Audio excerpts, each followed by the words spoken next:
พิธีสรุปบันดำเนินชีวิตการเมืองตีราคาประเมินผลการจัดตั้งปฏิบัติขอแข่งขัน4บุกประจำปี 2025 และวางทิศทางแผนการปี 2026 ของคณะสาวหนุ่มหักฐานปกสแขวงไซสมบูรณ์ได้จัดขึ้นในวันที่ 26 กันยายน 2025 ที่ผ่านมาที่สโมสรกองบัญชาการปกสแขวงโดยการเป็นประธานของสหายพันตีอุดรพิมพ์จันทร์รองเลขาคณะสาวหนุ่มหักฐานปกสแขวงเป็นเกียรติเข้าร่วมของสหายพันเอกวิไลแก้ววิไลหงส์คณะประจำพรรครองเลขาคณะพรรครองหัวหน้ากองบัญชาการปกสแขวงพร้อมด้วยสหายพันโทนางวันหล่อจงเต็งประธานสหพันธ์แม่หญิงหักฐานกองบัญชาการปกสแขวงมีแขกถึกเชิญจากหน่วยพักบรรดาห้องกองพันป้องกันเคลื่อนที่คล้ายคุมขังดัดสร้างเลขาคณะสาวนุ่มหักฐานทหารแขวงคณะสาวนุ่มหักฐานปกสแขวงหน่วยสาวนุ่มบรรดาห้องกองพันป้องกันเคลื่อนที่คล้ายคุมขังดัดสร้างตลอดฮอดสมาชิกสาวนุ่มเข้าร่วมอย่างพร้อมเพรียงในพิธีสหายพันตีขมูลจันทบุรีรองเลขาคณะสาวนุ่มหักฐานปกสแขวง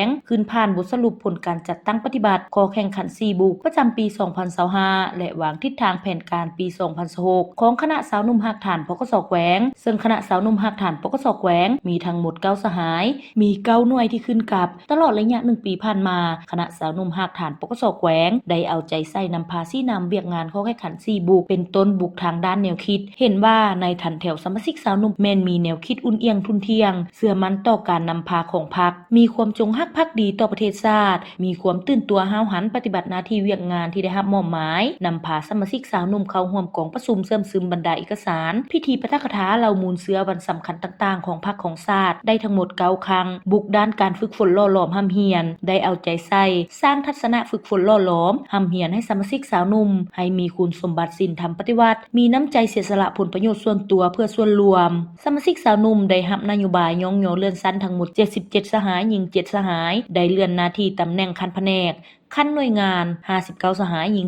12สหายไปยกระดับห้ำเฮียน94สหายหญิง20สหายบุกด้านเวียกงานการจัดตั้งได้สุ่มใส่เวียกงานวิชาเฉพาะที่การจัดตั้งมอบหมายให้ยังมีผลสำเร็จสูงเคียงคู่กับเวียกงานขบวนการออกแห่งงานและขบวนการแข่งขันกีฬาอย่างเป็นขบวนการฟดฟื้นมวลซืนนำพาสาวหนุ่มสร้างขบวนการออกแห่งงานรวมประดับประดากลมกอง58ครั้งสร้างขบวนการภายในกับคณะพรรคกองบัญชาการเนื่องในโอกาสวันสำคัญต่างๆ2ครั้งนำพาซี่นำสาวหนุ่มแม่หญิงเข้าร่วมขบวนการแข่งขันกีฬาประเภทต่างๆที่ทางแผนกการกรมกองอ้อมข้างแขวงจัดขึ้นรวมทั้งหมด6ครั้งเข้าร่วมเป็นกองอาสาสมัครสาวหนุ่มตะลุมบอลจำนวน34สหายพร้อมนั้นยังได้เอาใจใส่ส่งเสริมวิชาชีพสร้างเวียกเฮ็ดงานทำเคียงคู่กับการสร้างกองทุนพัฒนาสาวหนุ่มช่วยเหลือซึ่งกันและกันซึ่งปัจจุบันมีเงินกองทุนสาวหนุ่มทั้งหมด89,227,000 กีบเงินบริหารสาวหนุ่มมี18,911,000 กีบผ่านการสรุปตีราคาประเมินผลการจัดตั้งปฏิบัติขอแข่งขัน4บุกประจำปี 2025 ของคณะสาวหนุ่มหักฐานปกสแขวงสามารถจัดได้ประเภทแข็ง231สหายหญิง40สหายเท่ากับ 91.66 ส่วนหอยประเภทกลางมี20สหายหญิง3สหายเท่ากับ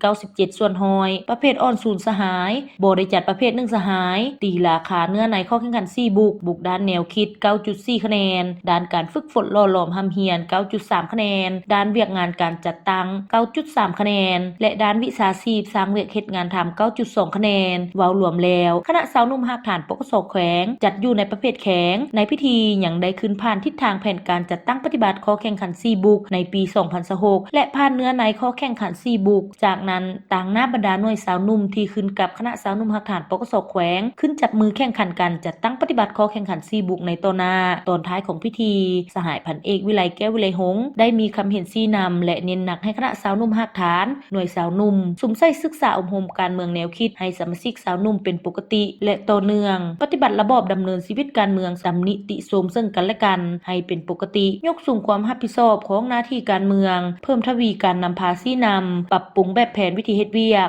มอบหมายเวียกงานแบ่งความรับผิดชอบในหมู่คณะอย่างขาดตัวเอาใจใส่ลงสุกยูติดตามกฎการลงใกล้ชิดติดแทศบรรดาหน่วยสาวนุ่มที่ขึ้นกับอย่างแท้ถึงเป็นเจ้าการเข้าร่วมขบวนการต่างๆให้เป็นขบวนการฟดฟื้นมวลซืนหัดแน่นความสามัคคีกับสาวนุ่มบรรดาแผนกการกรมกองอ้อมค้างอย่างกลมเกลียวสืบต่อรักษานามยศข้อแข่งขัน4บุกโดยติดพันกับข้อแข่งขันรักษาและพัฒนาพร้อมกันเป็นกำลังแหงให้แก่คณะภาคกองบัญชาการปกสแขวงอย่างตั้งหน้าสร้างให้กองบัญชาการปกสแขวงก้าวขึ้นอย่างบ่หยุดยั้ง